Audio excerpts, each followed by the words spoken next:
Purposely. Your life, God's purpose. Listen at onpurposely.com. Hello, everyone, and welcome to the Gospel Tech Podcast. My name is Nathan Sutherland, and this podcast is dedicated to helping families love God and use tech. Today, we are finishing our Start Here series. This is the sixth and final episode of the Start Here series. We have talked about how to know if our tech use is healthy, how to adopt new tech, how to talk about pornography and video games. And today, we are going to be talking about smartphones. I saved the best for last. Today's conversation is going to be kind of a big picture look at when we talk about smartphones. We're not going to jump into how we know if smartphones are a good idea for our children. Instead, we're going to look more at, basically, it's going to be talking about why smartphones aren't a necessity. Spoiler alert. We're going to be looking at why, however, smartphones may not be the best call for our kids. We can talk a little bit about how to know if our children are trustworthy. That was also a previous episode, but really diving into what are smartphones, what is this conversation, and how do we, as parents who love our kids, give them good gifts. And if we know that something may not be a good gift for them, how do we handle that conversation well so that it's not just us sounding like we don't understand our children or don't care? Both of those are unsatisfactory and undesirable outcomes. Instead, we really want our children to understand we do love them. It's actually out of the incredible depths of our love that we are going to sometimes put cautionary protections up, cautionary distance, and intentionally redirect their focus sometimes to better options, because when they ask us for an egg or they ask us for fish, we don't want to hand them a scorpion or a snake. So that's kind of our conversation today with smartphones. So with no further ado, let's get this conversation started. Welcome to the Gospel Tech Podcast, a resource for parents who feel overwhelmed and outpaced as they raise healthy youth in a tech world. As an educator, parent, and tech user, I want to equip parents with the tools, resources, and confidence they need to raise kids who love God and use tech.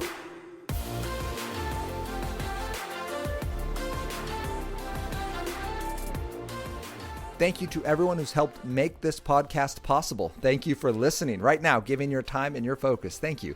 Thank you for sharing and rating so that other people can find this content and be blessed as they walk through how to love God and use tech. And thank you for supporting us financially. We are a nonprofit.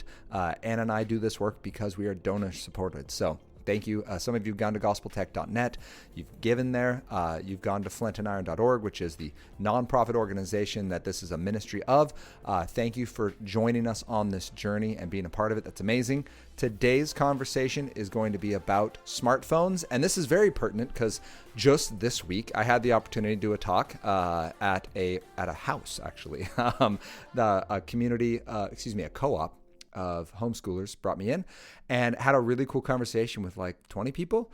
What I love about the small ones, the big ones are cool too, because you get kind of the huge conversation. When you turn to a neighbor, you can hear the buzz of the audience as everyone's really engaged. But in the smaller groups, you get like the individual questions, right? Like the clarifications and like, all right, how does that apply to my kid?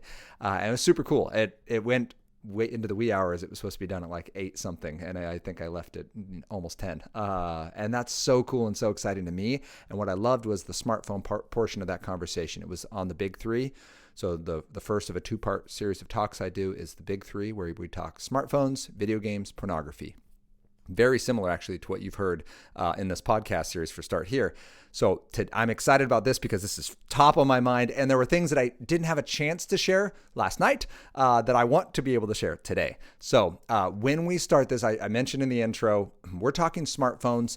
And kind of for context, we already know from this Start Here series how to check and see if technology is a good choice for our child right now. And we do that by asking if it's a good fit for our family, right? Does it fit our family expectations? Is it just healthy in general? Is this technology a good decision? And we look at whether it has, it's tool or drool tech. And we look at whether it's going to give them access to the internet, whether there's a web browser, whether it can be held accountable, right? Like we have those pieces. That's another podcast. Go back and listen to the Start Here. How do we assess? Oh goodness, now I don't remember the title, but it's how do we adopt new tech? That's the conversation. Then we can also look at, all right, is my child currently healthy, right? Is tech trust there? And that's Luke 16:10. Are they faithful in the little things? Have we stepped them up to something that is as as equal to in responsibility as a smartphone, right? I mean, this is driving a car levels of potential damage if things go wrong. And we want to make sure that we're checking the boxes to ensure that they are ready for it, and when things go wrong, that we are ready to intervene well. So that's another conversation you can check out. Today, then, we're saying, all right, smartphones. When we assess smartphones, they generally don't come out on the net positive side for a good idea.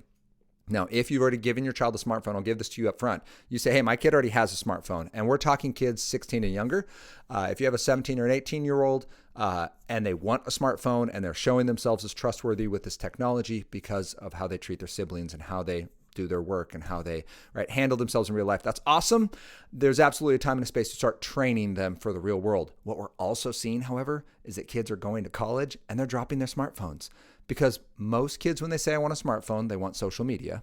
That's actually what they mean. And they want social media so they can belong and be on the in crowd and they can feel like they're connected with their friends. Well, when they go to college, yeah, they sometimes do use social media, but that whole being on the in crowd thing often dissipates. They now are going to college because they have a passion and they realize, wait a minute, I'm not using this phone to reach my goals. This phone is using me and I actually need that attention elsewhere. So we're finding that kids are dropping it. They're using the social media they do use through their devices like laptops, and they're getting dumb phones. And so they still have GPS, they still can text, but they don't need the constant tap of a smartphone. So what I would argue is if you have a younger kid, absolutely go through the process of using a public device and then a dumb phone and then a shared device. And then certainly if they're still interested, get them a smartphone that has appropriate accountability. But we're seeing a lot of kids reach 17, 18 and then go to college and go, wait a minute, that isn't as important to me as it used to be. I have other goals and that thing doesn't support it. So just know you're not depriving your child of a childhood by not allowing them a smartphone. So by giving them a dumb phone or no phone, your child will still grow up and be well adjusted as an adult. Giving your child a smartphone, you're not going to ruin them. You do need to make sure they're trustworthy, that you have accountability set up, and that you have that level of conversation so that if and when something goes sideways, you are able to be that first line of defense once the, as we call it, the hedge is breached, right? Once the distance between them and harm has been crossed, now you need to intervene in love and be able to assess and, suss out what has gone wrong. So just know that that is going to be your responsibility. You're going to have to model healthy tech, be a part of assessing when things are healthy or unhealthy using something like a reset, and then removing and replacing when it's not healthy. And that's out of love, not out of fear. You're not punishing them because you're mad at them. You're simply intervening and extricating things that are causing damage. You saw your kid got bit by a snake that you gave them. Remove the snake now. Like, it's time. That's gone too far. So I'm just putting that up at the front because the rest of this conversation is let's wrap our heads around smartphones as a decision and now try to walk through when is it the best time to actually do this. So that first part there, parents, if you already gave a smartphone, that's now your opportunity is to live into that. And yes, parents, if you gave your kid a smartphone already, there's always the opportunity for you as a loving parent to say, hey, I messed up. Like, you might have just listened to that first part and go, yeah, but my kid, like, I don't know that they're healthy and ready for this. I don't know that this is a good decision. In fact, I think that they're not trustworthy with this, and I think it's a bad decision. It is perfectly reasonable as the giver of that gift to go, hey, I made a mistake. I'm going to need that back. I'm going to get you another one, a dumb phone, right? I'm going to give you these other options. I'm going to give you some way to show and develop trust and relationship. And in the future, this could be a cool option, but right now this isn't. That's perfectly reasonable as well. Please hear me saying that the goal is your child's health and future and allowing them to have a childhood, not forcing them to handle adult decisions before their brain is ready or before their hearts and minds are ready. So when we look at smartphones, then this conversation about smartphones really falls down to the 5 reasons smartphones don't add up to a positive decision for our young people. And the first is simply that they're app delivery systems. They are not smartphones. That's much more hyperbole or metaphor at this point. The idea of a smartphone is that when you purchase a smartphone, the company that sold you that is not making money from your $1,000 purchase. They're making money from the apps that you have on that device, right? That is what gives them power, is the fact that those apps are now built in for entertainment and distraction. Certainly there are some amazing ones. I use some great ones for fitness and some ones for work. And absolutely, there are really cool things that smartphones allow you to do, but we're talking about youth here. And when we look at app delivery systems aimed at youth, there is yet to be a point where parenting your child in a digital space is as easy as it is in the regular world. And we all know that parenting isn't easy. So the fact that the digital space makes it that much harder, makes it that much easier to run into unsafe people and unsafe content, it's not healthful or helpful that it is an app delivery system. By and large, the idea behind most apps that you're going to download is that they're Drool tech. So they want to take your time, your focus, and your money, which means right off the bat, that phone is fighting you and fighting your child on good decisions. Your child needs sleep. That thing's going to fight sleep. Your child needs peace and quiet and the ability to have their own thoughts and real world relationships. That phone is going to fight those. That child needs to be able to develop in their understanding of the world around them and their own passion, skills, and abilities. That phone is going to encourage them to instead invest that time and effort into goals that are set for them, be that through games or be that through leaderboards or be that through social pressures, through social media. They're going to be fed other goals and be convinced they now need these things that they never even wanted, and will know they need them, or that they're convinced they need them, because they're going to give up things like their sleep, their real world friend group, their passions, interests, and giftings. They're going to give up their studies and get distracted because they are going to prioritize this thing instead. And now you're giving up your needs to get to what you want. And that's the definition of an addiction. So we want to make sure that we are being intentional, that phones, we understand, are really cool. And there's a lot of perks to them.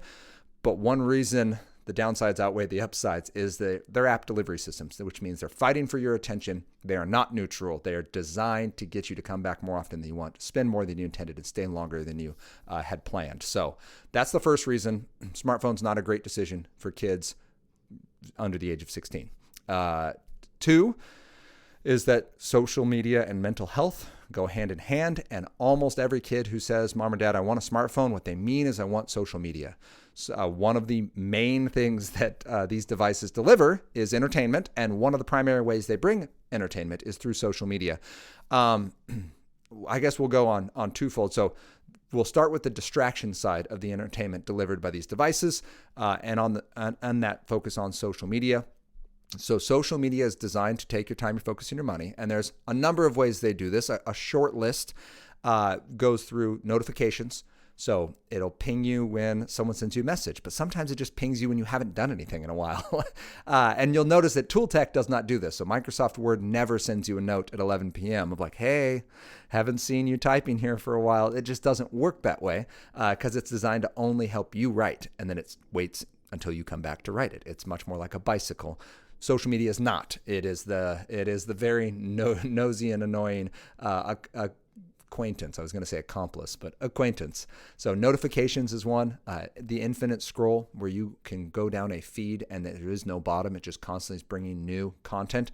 The swipe to refresh design, where you have to pull down on the screen and it gives you that little swirly symbol and then it pops up new information, right? So our social media does that. Sometimes our news apps do this. That is a designed feature. They certainly could just give you the information and let you find it, but that is every time you kind of get a little bored, but you don't want to quit yet, you can just swipe and see if it gets you new stuff.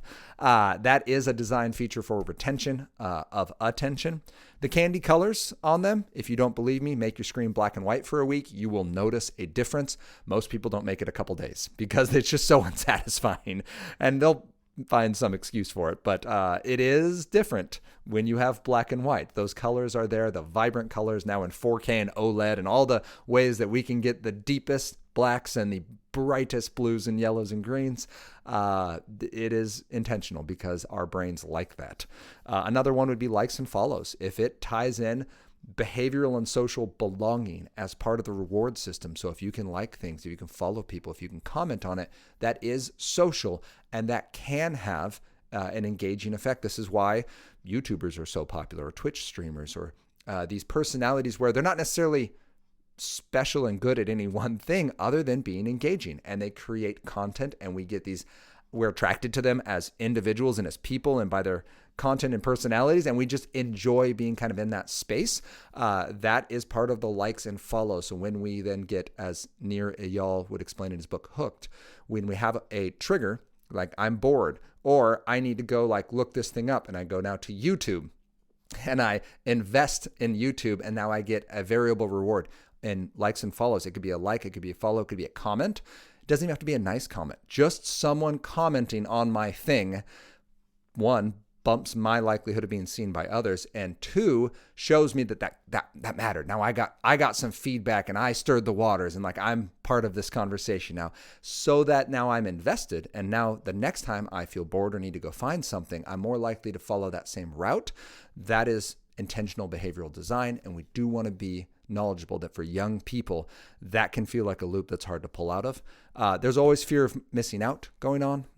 Always wondered when you're away if you've missed something. Adults, we see this as well, both on social media and in news, that we have that itch just to find if something else might be there. It impacts our sleep, and comparison becomes a real thing. And then it rolls right into social media, impacting mental health, which is the second part. So yes, distraction is a part for our second reason why smartphones can be negative on the scales of options for our children. But the second reason social media, other than distraction and being designed for distraction, is the fact that social media is proving to not be great for developing brains. I want to be very clear on this. Not everyone who's on social media is unhealthy. Not every child is. Please go see the Reset conversation about this. There is a way to assess if your kid is dealing with this. There are conversations to have to be a part of your child's experience without just following them on the internet and waiting for them to make mistakes. There's actually a way to be proactive and relational and loving, going to your child in the space that they're in. But I will point you specifically to Twenge, Gene Twenge and Jonathan Haidt. Gene Twenge of San Diego State, Jonathan Haidt, I believe is actually how I say that, of New York University. And they have done a number of pieces separately, but they've, over the last year and a half, really, they've released a Google Doc. I'll put it in the show notes, but it's amazing. You can also find it off Jonathan Haidt's, oh my goodness, I'm going to forget the name of his book. I didn't write it down. It's not Nurture Shock. It's the other one. Coddling of the American Mind. Yes. So if you go to his website, you can find this document on his Coddling of the American Mind website. But basically, they've put together 250 plus pages of research and links and kind of notes that they've jotted down to kind of help discern, like, is social media actually a problem, or is this just another digital scare where people are like, it's new and we don't like it, so get off my lawn, you're bad for kids. And they'll walk through lots of comparisons and they're like, hey, playing video games by and large isn't all that bad for you. Like having just internet space isn't all that bad for you. Something is unique about social media though, and they try to tease that out. So you can check that out for yourself. I'll give you 3 takeaways from this gigantic document though. The first is that there is an association between social media and bad mental health, meaning there is a direct connection proven repeatedly through research over the last 5 to 8 years, where social media enters the picture, and so does then depression, anxiety, suicidal ideation. Twenge is 2017, so if you go Twenge et al. 2017, she has an awesome paper that looks at that direct, to the point where at 5 hours a day on social media, the likelihood of suicidal ideation goes up 61%, I believe. 61 or 66. I don't recall which of the two it was off the top of my head. But that's the first thing. There's an association between the entrance of social media and bad mental health. And they explain why you have to be looking at data that comes 2012 and later, because that was a pivot point for social media and how algorithms worked and what kind of content and engagement they encouraged between people. So really, we've only had 10 years to do this research, which is why I said 5 to 8 years is kind of that window of where the really heavy hitting stuff starts showing up. Because it takes a couple years for good research to start coming out and people start following up on those threads. Second is that social media can be a predictor for mental health. By this, I mean, so one, there's an association between social media and mental health. The second is it can actually predict mental health in the future. That being said, if you find a study that's like, well, we didn't find anything between this, often those studies, as is pointed out in this document, look at weeks within a month or days within a week. So, hey, we had these students use this for 2 weeks, and day to day, we didn't see any fluctuation. Okay. But what we're finding is that over the course of a year or even longer, it is a predictor that this amount of use equals this amount of mental duress, and that is something that is consistent across, so there were 15 studies that didn't find any connection between social media and mental health, but all of those were over the course of days for a short period of time. And then the other 17 studies that did find it were all over the course of a year or longer. And they consistently showed, yes, we can predict where you'll be a year from now based on your social media use right now. Again, not to freak you out, but to inform you. And if it happens to freak you out, okay, now in love, let's respond to that. Not in terror, not in fear, not in like, we're going to go run away to an island somewhere. You can't run far enough away from what is happening because the problem is really our hearts, and we're seeking the answers in social media. But we do need to know that mental health is impacted by social media. The third then being it isn't just impacted, there's actually a causal effect in social media and mental health outcomes. So it's specifically like a doubling rate in depression as one moves from light use, which would be an hour or less every day, to heavy use, which is that 5 or more hours a day. And that's from Kelly et al. In 2019, and even a large decline in depressive symptoms when college students reduced social media use. Hunt et al. In 2018. So what we hear from this is twofold. Smartphones, they're a net negative when it comes to our children under the age of 16 because they're app delivery systems and because of social media / mental health. Those two are connected. The first part of social media being the distraction piece, that they're designed to take your attention and keep you longer than you wanted to. They're not just to connect you to your friend. They are not the Microsoft Word of social connections. That might be email. Email's closest. It certainly can be misused, but I would say email is probably the closest thing you have to like it only does what you tell it to do. But then you also have that social media and the current way it's designed for Snapchat and Instagram and TikTok, it has really negative impacts on mental health of young people. Yes, there are some blurry numbers and data pieces because we don't always separate preteen from teen. We don't always separate boys from girls. The data isn't as clean as we'd like, but looking through that document in the show notes will help you with that if you want to look further. So 2 reasons down. Third reason smartphones don't make sense for young people is because of strangers. If you look at Bark, go bark.us. They're an amazing program designed to help keep kids safe online and empower parents to parent. They made profiles for 11-year-old, 15-year-old, 17-year-old. All 3 of those profiles received unwanted, unsolicited direct messages requesting video chat and including sexual images. The ones sent to the 11-year-old, Bark notes, were the most profane. They were the most disturbing, and it started within 90 seconds of that account popping up on Instagram. That's really important for us to know because when we talk about strangers online, we often think, I do at least, I'm 40 years old, and I think of my experience on the internet in the mid-1990s. I have dial-up, and you might run into strangers on AOL, and they can be creepy. Or news articles you hear about people on Roblox, and like, well, that's creepy that people go to these spaces.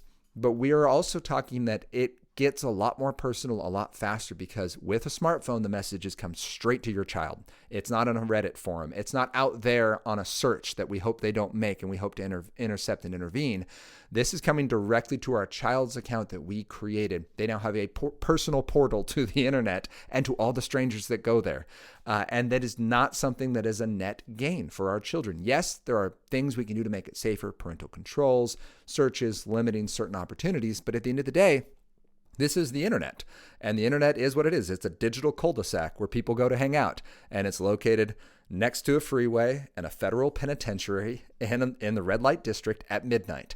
Like that's where that cul-de-sac is. And when we allow our children individual access to that cul-de-sac, it can go sideways in a hurry, and strangers are one of those ways. A study by Common Sense Media showed that kids are spending 8.5 hours a day on drool tech, on entertainment media, of which social media is one of those really high ones. And Twinge's study in 2017 found that 5+ hours a day on social media specifically has a direct negative correlation increase of 61 to 66%. Again, I'm sorry I didn't have that number written down, but it's over 60% likelihood or increased likelihood of experiencing depression and suicidal ideation. That's really important. The second part of that is the bullies side. So sure, they might meet strangers, but the more time you spend online, it's just mathematical, the more likely you are to bump into a bully or a situation where bullying was involved. Cyberbullying increased in 2020. A study by Light found that 70% there was a 70% increase in bullying and abusive language among kids and teens on social media and chat forums. And that was actually put out by the National Geographic. So just recognizing that like more time online means more opportunities to meet mean people. The fourth thing that smartphones are going to bring into your life is the odds of running into pornography. According to ScreenStrong, the average age of initial exposure to pornography is 11 currently, which is terrifying. But that's important for us to keep in mind, and that boys 12 to 17 are the largest consumers of online pornography. That's WOTA 2014, which in the last 8.5 years, that stat has probably gone up. Right, that age has probably dropped along with average exposure. So just keep in mind that the phone is the easiest way to access pornography. Often it's accidental, but once you've seen it, you're going to have questions. You're going to be intrigued. You might feel terrible about it, but you might also get really excited because that's a new novel concept that we are wired for. Sexual intimacy is something people are made for. And if our children are finding out about sexual intimacy from pornography, well, we're finding out that's messing up their brains. Go read the research on fightthenewdrug.org. It's incredible. It's very hard to read. It'll be very traumatizing. Sometimes that's necessary to parent well, maybe go with a buddy. But the research is pretty comprehensive that any positives that can be found from viewing pornography are grossly outweighed by the negatives. Negatives to the people involved, negatives to the cultures that allow it, negatives to the individuals who are consuming it. It is still a unilateral action that is consuming and setting expectations that are not fit in reality and not fit for loving, compatible relationships. So we need to understand that since pornography is out there, since pornography is rampant on the internet, and since smartphones allow a very high level of independence, there's a likelihood that our children will stumble into it. There's also a likelihood that they will be exposed to it through the internet, potentially just minding their own business and someone sending them something as simple as an airdrop on another phone, right? If you have iPhones, we can just unilaterally send people messages and it shows you the image, even if you want to decline it. Like it's that level of exposure, and we just need to be intentional with that. If you want more on pornography, last episode 159, we talk about it, and also episode 128, crash course number 5, when we talk about smartphones, we can go more into that piece there. The fifth and final reason why our children will not benefit from smartphones under the age of 16 is that smartphones are now full-on gaming platforms. So we talked about distraction, all right? That's true with social media, but video games are out there too. And video games are not the video games that we grew up with on the original Nintendo. These are not just little cutesy games on phones, but you need a real platform like a Xbox or a Steam Deck or a PC in order to really get into games. Instead, these are full-blown games. They're cross-platform often, meaning your child on a smartphone can play this game against someone who's on a computer or an Xbox. So just a couple numbers. In 2020, $179 billion was generated from video games, $41 billion being in the U.S. alone. That was 28% more than the NFL, MLB, and NHL combined. So in 2020, video games in the U.S. brought in 28% more revenue than 3 of the biggest sports combined. That's the level when we talk about the amount of investment now that's directed towards video games, because companies aren't stupid. You got all of your trillion-dollar companies, Amazon and Google and Microsoft, they're all Meta, they're all looking to the digital space and to gaming for their future revenue. And they recognize the value of retention and the value of entertainment. And absolutely, this is entertaining. I've watched pro esports leagues. I think they're really neat. I think there's a lot of cool stuff out there. I have yet to see someone do that in a way where I would say, yes, I want my child to be a part of that. It's interesting. It's super exciting. For me, it's kind of like a digital WWE. Like, I enjoy watching it. I don't think it's healthy. I don't. I'm not thinking that the WWE folk are like headed down a great path. But like entertainment wise, yeah, amazing. I would choose that over many things. So I understand where video games are going and the excitement it is. I do want us to understand as well, though, that our smartphones are built to participate in that world. They're not some kind of like step down and like, well, it's a smartphone video game, so it's not as extreme or intense or well designed or engaging. It's all those things. It's the exact same game. Average gamer right now is 33. It used to be 38 before COVID. But fun fact, more people over the age of 45 play video games in the US than people under the age of 18. So we do want to be aware that this isn't just a kid issue. We're modeling this for our children. We are the ones leading the gaming market. The 45 plus age group we're the ones mainly investing our funds and investing our time and energy, and our children are learning from that and then playing the games that we enjoy, because let's be serious, most of those games are made for people with 20 plus years of, gaming experience under their belt, and we're hardened, grizzled gaming veterans, and we need something exciting and raw to, really get us going in our gaming world. And now an 11-year-old picks that up and gets that as their base level of dose for gaming. And you can imagine why VR is becoming a thing. We need that next thing. And if it's not seared directly into my retinas, it's not cutting it. So 3 things about games to know. 1, they can be hyper stimulating. They move faster than real life. A lot of flashing, a lot of noises, very quick reactions, which is fun and exhilarating. And if you have a gamer who plays, first-person shooters or some of those really intense games, they might come away like shaking and sweating and clammy hands. Like that's just fight and flight happening. Your child is experiencing as though they're in a real-world combat situation, even though their body or their brain knows that's not the case. Their body doesn't. So second is there can be unhealthy and unhelpful content, and that can be anything from encouraging game design that is encouraging microtransactions for your kid to spend money to feel like they're not missing out, to content that is really heavy, especially when you deal with one of the ones that's kind of resurfacing is Last of Us, a zombie survival game, which the content on that, on the concept of survival and friendship and belonging and purpose and life in general, like it's heavy, and it's often played by young kids because, well, it's a video game. Like video games are no longer just Mario Brothers. Like they are full cinematic experiences, and they carry all the themes of that as well. In fact, I would say they do a better job with some of those themes than many movies because players take their time with it. Players process it, and that can be really cool. But you'd better know what's in that game. Go back and listen to the Start Here video game episode if you want more on that. Finally, games are meant to be fun, and I guess just know that some games are no longer designed as games. They're designed as attention traps, and we just want to be aware of that. When we think about smartphones then, right, we just need to remember, 1, they're app delivery systems. 2, they're social media and mental health, I guess I want to use the word trap, but I don't think that's accurate. They're social media platforms, and that means they're a mental health concern. I'll say it that way. 3 is that strangers and bullies are on the internets, and smartphones are all about getting on the internets. So the more time you spend on there, the more likely you're going to bump into one of these folk. Yes, groups like Bark, if you have chosen the smartphone path, please use Bark. It's amazing. The 4th is pornography. And we just need to be aware that exposure to pornography is real, that is actually damaging to our children's minds and the views of others. We could go to the pornography episode to talk more about that. And the 5th is that video games are alive and well. They're growing. That doesn't make them bad. It just makes us know that smartphones delivering all 5 of these things mean that is a lot of distraction and a lot of mental fortitude that has to go into staying focused. And our children don't even have the fully developed frontal cortex to handle that, meaning the part of their brain that helps them mitigate decisions, where they go, oh man, I want to, oh wait, I already said I was going to do something else. They don't have that. Like, it's not just that your child doesn't want to, it's that sometimes there physically isn't enough brain development to help them, and it doesn't go until like 25.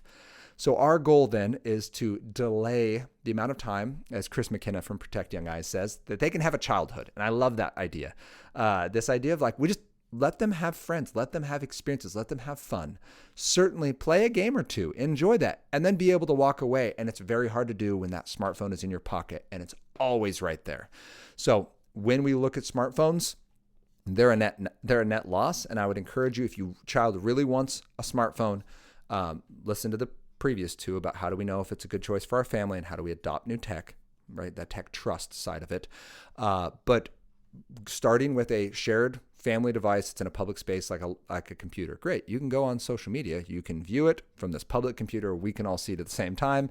To going up to a dumb phone. Gab Wireless is the one I encourage. If you go Gospel Tech 10 at checkout, you'll get 10% off. We've partnered with them because we really believe in Gab's product. It's designed as a dumb phone, meaning it's not a smartphone that's been locked and you can upgrade later. It is a dumb phone. It looks like a smartphone. It's beautiful. I have a Samsung A11 over here next to me, and it looks just like a Samsung, but when you turn it on, it's on an Android operating system. It's actually Gab's operating system, so no web browser, no app store, no ability to send or receive pictures, but you can still take pictures.